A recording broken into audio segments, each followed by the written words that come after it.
Amniocentesis is a procedure that lets doctors detect or rule out problems with your baby's health long before birth.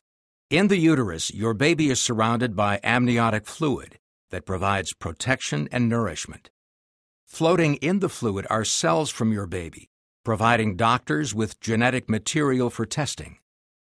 In amniocentesis, your doctor will take a sample of this fluid to test for specific genetic disorders and birth defects.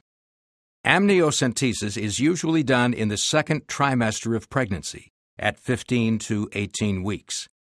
It is generally offered to women with certain risk factors: age 35 or older, which increases the risk of chromosomal disorders such as Down syndrome; a previous child or pregnancy with a birth defect; blood test or ultrasound suggesting a birth defect, such as Down syndrome or neural tube defects; or a family history of genetic disorders, such as cystic fibrosis.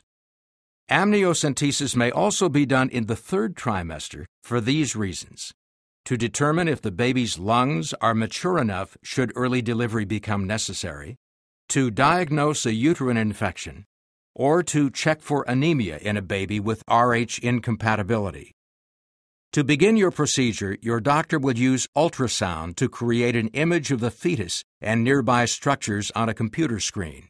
Looking at this image, the doctor can choose a safe place to insert the needle. Your doctor may give you an injection of local anesthesia to numb the surface of your abdomen, where the amniocentesis needle is to be inserted. Carefully watching the ultrasound monitor to avoid contact with the placenta or the baby. Your doctor will introduce the thin needle through your abdominal wall into your uterus and into the amniotic sac. He or she will then withdraw a small sample of amniotic fluid, remove the needle, and cover the site with a bandage. Your body will make additional fluid to replace what was removed. Your doctor will continue to monitor the ultrasound to check that the fetal heartbeat is normal and the baby tolerated the procedure well. You may feel mild cramping or pressure in your lower abdomen.